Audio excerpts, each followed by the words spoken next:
My name is Joshua Branch-Howell. I'm a multimedia artist and a senior visual art major at Virginia State University. I specialize in various mediums from printmaking, painting, oil pastels, mixed media, and photography and performance. My work revolves around themes of Black culture, musicology, and emotional truth. Now you say on the performance side, well, you play an instrument? I dance. Dance? Yeah. Okay. For the past several years, I've been on campus during my college years, carrying my speaker, play some old school music, and just some of it is choreographed, and other times it's improvised. I let the music guide my movements. Being a multimedia artist, how much does that influence when you get into the oil and the pastels and the painting part of your art side? Like, how does that, all those other mediums influence what we have on display today? It started with experimentation. Sophomore year, I was introduced to the oil pastel medium, and I was so drawn to the vibrancy, the way it blends onto the canvas and paper. I would try different techniques with oil pastel, from applying oil pastel on its own onto the canvas, and a base layer with acrylic, then adding details using oil pastels. One of my underrated styles is the canvas stippling technique, where I would lightly shade parts of the canvas using oil pastels to give it a more grainy and stippling look to it. So I know you mentioned when you're doing your dances for on campus, you said you listen to old school music. So define that. What's old school music when you say it? I'm an old soul, and my taste in music has been influenced during my middle school and high school days.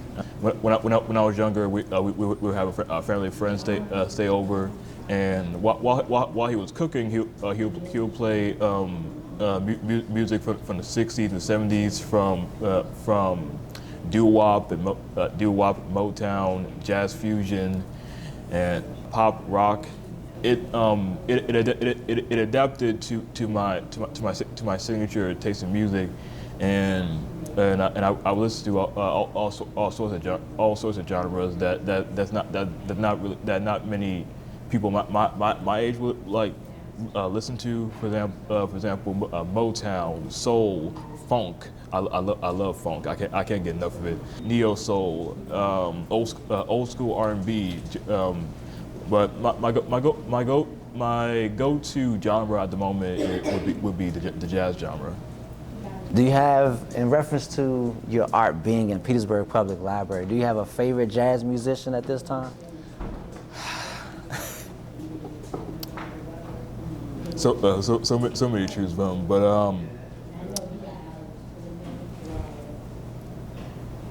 at the moment, if we're like, could jazz, there's so many subgenres in jazz. You got bebop, freeform jazz, spiritual jazz, jazz fusion, contemporary jazz, smooth jazz. But at the moment, I've been listening to some of the musicians from Blue Note. But as far as musician goes, Hubert Lawson. He's not on the wall, but he was close. He was close. He's a flute player, and we both have to share the same birthday. I was born November 10, 2003, and he was born on November 10th, 1939. And he's still performing to this day. He was actually my what I consider my jazz awakening. When it came to diving into different albums, my true introduction to jazz was my fascination with Basquiat, and during my research, I would listen to the music he would listen to give him that inspiration for some of his works. And one of the artists was Charlie Parker, He's on the wall right there, and that became like a real culture shock that has heavily influenced my more recent works. Do you ever dance to jazz, or are you dancing to a different music? As I listen to the jazz genre, I take 10% of my dances is choreographed. The rest of which is improvised. It's improvised, and I just let the music possess my body and just move in with the music. It's exhausting, but it feels great. It feels really good. Now, what does it mean to you to have your art displayed at the Petersburg Public Library? It's amazing. It's very overwhelming, but in a good way. This is my first solo exhibition, and my friends were wondering with all the pieces I create, because I've been considered as one of the most productive in my area, in my area, because I've been painting and drawing nonstop. Making complete portraits every day.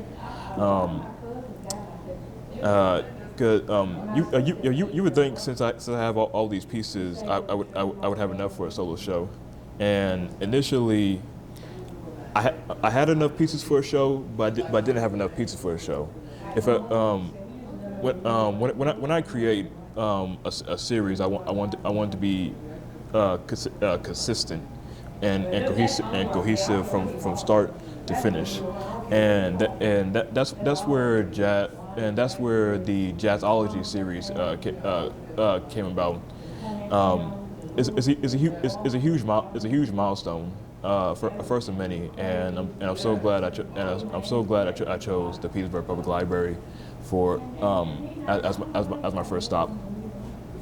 Awesome stuff, man. I seen you on the news recently, man. What was that like? It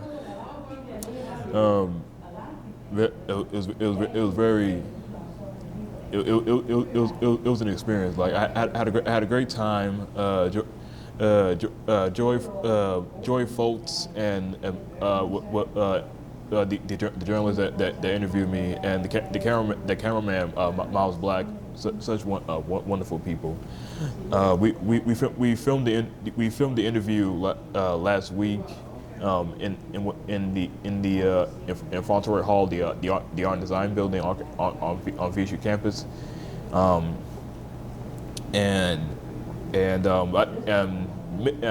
during the interview, I did a little mini. I did a demonstration of how music influenced my work by playing Duo by Pharoah Sanders, and just letting the saxophone just guide my movements as I apply the oil pastel onto the paper. That same day, later that evening, my mom, my sister, and brothers, and myself stood up till 11 to catch the 11 o'clock news on CBS, and upon looking at it, we were so excited. I was like, oh my God, I'm actually on TV. This is real life. Like there are times where I didn't believe myself. Like I wake up every morning. I'm like, my God, I actually have a solo show. Like I've been talking about it for as long as I can remember, and now that it's actually happening is like it's like a dream come true. And like I said, the first of many. Yeah, man. So how old are you now? I'm 22. 22. I heard you say to someone that you've been playing with artists since 2 years old? Yes. Professionally, I've been making art for 3 to 4 years, and in general, I consider myself as a self-taught artist. Since I was two or three, I would draw. I would draw all sorts of cartoon characters and animals as a start. It didn't really became a true passion of mine until during high school, around quarantine era, the quarantine era where I started to like just hone in my craft, just sketching and drawing nonstop, both traditionally and digitally. When I got to college, and as a visual arts major, I really I've learned a lot these past 4 years from gallery experience to internships to various techniques and compositions that really heavily influenced my work. And over the past few years, I've studied various topics from Black history to musicology, a little bit of music theory, and I've been keeping up with the news for the past couple of years, and that influenced my more socially conscious works. Now, being a student at Virginia State University, is there an experience that stands out to you, maybe over others, that has impacted your skills as an artist? Is there a teacher, professor, a class, anything that kind of stood out to you that has helped you become the man that you are today? I will say these past 4 years have been the best years of my life. When I came to Virginia State, I knew I wanted to do three things: inspire, create, and entertain. When I came to the art and design department, who I consider my second family, I've learned so much, and I owe some of that to my mentor, my mentor and professor, William Johnson. He taught me a lot. He taught me a lot through, when it came through from traditional techniques to printmaking and just curating various shows, how to sell work, how to price work, how to just everything that needs to be known about the arts. As for another professor I owe is Thomas LaRose, and the art history professor. He has really changed my entire perspective on art. Because before I would look at a banana taped to a wall or a blank blue a blank blue canvas, be like, I don't get it. Like they sold that for like $60 million, where I could be doing the same thing, but after taking his art history courses, learning the context behind each piece, I fully understand, because each piece, whether it's intentional or not, they all have a meaning. Okay. So, for those who are not well versed in the history of art, would you care to maybe elaborate on the context of why the banana peel on the wall was valuable to someone, or maybe want to elaborate on that some? How would you interpret that art, or how do you want us to interpret your art? I see the banana taped to the wall as commentary to the art world itself. The art world, not many people realize, but the art world is a very lucrative market. But at the same time, people would like the millionaires or billionaires would like just like look at a toilet and be like, that's art right there. And so with some of the artists that make more conceptual work, some of the work proves the point that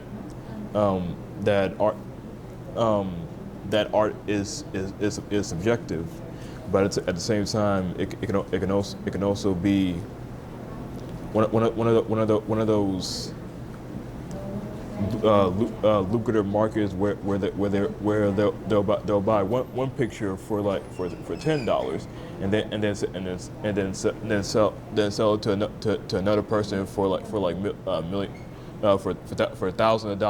Then it gets to auction for millions of dollars. For example, with Basquiat, when he was around, he was already an established artist, selling his works for thousands and sometimes millions. But when he passed in 1988, his works skyrocketed, as in like these works would never be made again. So they hold a lot of value to it, and recently one of the works sold in auction for 200 or 300 million, making him the most expensive work made by a black artist. So with my work, I don't really seek any form of merit. I do commissions. I do commissions, and I sell my work, which is absolutely awarding. But the real award is making a person's day or inspiring someone, and I love what I do, and that's just rewarding enough. Like, I live, breathe, and eat art. Now, at the Petersburg Public Library, we have a sign-in sheet for your art gallery where people can sign in and add a note of their perspective of your art. Have you got a chance to look at the notebook at all? Yeah, I caught a glimpse of it. Okay. I've seen some comments saying they love the colors, how vibrant it is. And I saw some congratulating me on my show. Would love to see more in the future. One of the comments were wondering where's Hazel Scott? She was a piano player and vocalist. The hardest part about this series was picking and choosing which musician to depict, because there's thousands of influential jazz musicians and vocalists, and it was impossible to choose to slim it down to 30. That's why I extended the series into 40 pieces. When I promoted my show on campus in the music department, they were asking what is Billy Taylor included, because he was a well-known jazz piano player and an alumni at Virginia State. He was close, like he was really close. Like I was going to include him, but I was looking at my pieces, and like I already got like about 12 piano players. So that went a bit too much. But I do plan on extending this series into a multiverse of jazz, like a jazz multiverse. I do plan on making spin-off series based on a spin-off series based on influential jazz record labels such as Blue Note, Verve, CTI, Impulse Records, Columbia Records, and some mini series like triptychs and polyptychs series of influential jazz trios, quartets, quintets, ensembles. So I've been making plans on the long run to showcase more of my works in the area. Congratulations, like everyone else is telling you. You know, it's an honor to have you at the Petersburg Public Library, give you opportunity to display what you have to offer the world. You know, how can people find you if they want to reach out to you, or if they want to get a commission piece from you, or if they want to capture or, you know, get a hold of one of these pieces that's on display for the month of April? Well, they can reach out to me through my Instagram at Joshua Ray Artist. That's JOSHUA RAYARTIST. You can also reach out to me through my email at joshuarayartist@gmail.com. And you can look through my website, my portfolio website at www.joshuaraystudio.com. If there was a message that you wanted to leave with the world, like what would be your message to the world, man? Just keep on creating, and to really show people who you are as a person, because that like thousands of years from now, archaeologists would be digging up our bones, and trying to pinpoint who we are as people. So just keep on documenting and keep on creating. So what's the theme here? So each portrait is paired with a color scheme that represents feeling or experience I get when listening to their music. With Dizzy Gillespie and Charlie Parker, they go hand in hand as far as collaboration. With Dizzy being paired with a fiery orange, and with the up which represents his upbeat trumpet playing, and Charlie Parker who was paired with a blue turquoise tint that represents the coolness, the versatility, and just overall his